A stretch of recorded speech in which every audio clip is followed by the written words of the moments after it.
পৃথিবী বড় স্বার্থপর, দুনিয়া বড় স্বার্থপর। দুনিয়া কাউরে জায়গা দেয় না, দুনিয়া কাউরে জায়গা দেয় না। এত মজবুত পাইলিং করে যেই বিল্ডিং বানাইলাম, দুনিয়া তারে থাকতে দেয় না। যা বেটা যা, যা তুই লাথি দিয়া বাড়ি করে যা, কবরে যা, কবরে যা। দুনিয়া কাউরে থাকতে দেয়। দুনিয়া কত ক্ষমতা ধরকে মাটির নিচে ফেলায় দিছে, দুনিয়া কত সম্পদ আলাকে মাটির নিচে ফেলে দিছে, দুনিয়া কত সুন্দরী নারীকে মাটির নিচে ফেলায় দিছে, মাটির সাথে রেজা রেজা করে ফেলছে। আজ আর চেহারা নাই, আজ আর রূপ নাই, আজ আর যৌবন নাই, আজ আর ক্ষমতা নাই। এমন বাদশা ছিল পৃথিবীতে যার হাতের আঙ্গুলের ইশারায় মানুষের গর্দান উড়াইয়ে দিত, যার হাতের ইশারায় উঠতো মানুষ, বসতো মানুষ। আজ বাদশারা নাই, আজ সম্পদওয়ালারা নাই, আজ মালওয়ালারা নাই। দুনিয়া কাউরে থাকতে দেয় না, কাউরে না দোস্ত, কাউরে দেয় না। দুনিয়া দাদারে আমার থাকতে দেয় নাই। আমার দাদারে আমি দেখছি, আজ আমার দাদা নাই।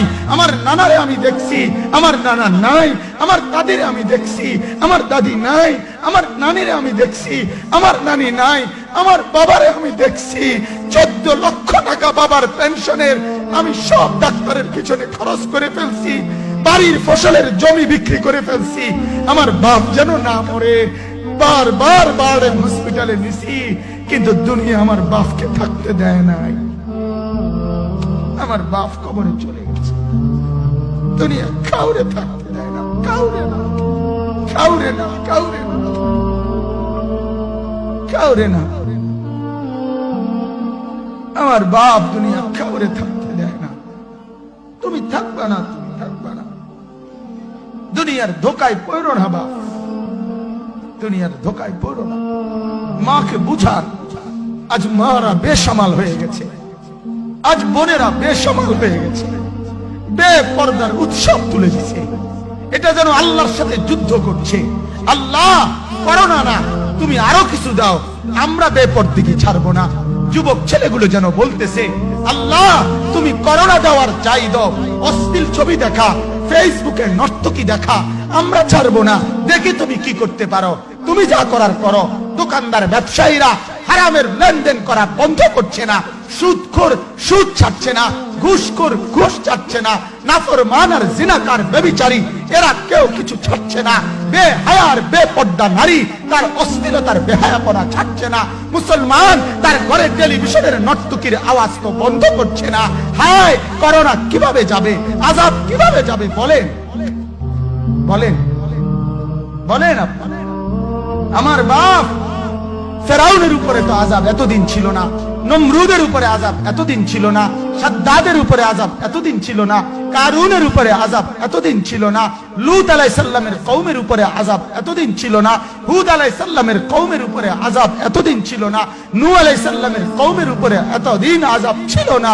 আজ আমরা মালিককে এই পরিমাণ নারাজ করছি, মালিক এত বেশি নারাজ। আজ 1 বছর হয়ে গেছে, 1 বছরের চাইতে বেশি হয়ে গেছে, কই করোনার মহামারীর আযাব তো যাচ্ছে না, গেছে গা বলে।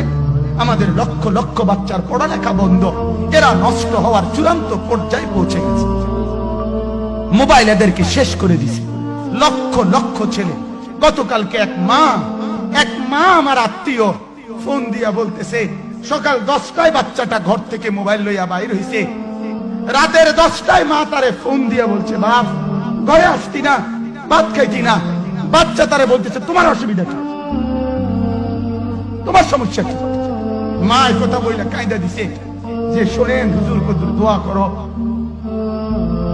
এক বাচ্চা, এক ছেলে, সে যদি তার মাকে কথা বলতে পারে, তার মানে গুনাহ তারে এত মজা দিয়া দিছে, ফেসবুক তারে এত মজা দিয়া দিছে, ইউটিউব তারে এত মজা দিয়া দিছে, নর্তকী তারে এত মজা দিয়া দিছে, গুনার দৃশ্য তারে এত মজা দিয়া দিছে, সে মাকে ধমক দিচ্ছে।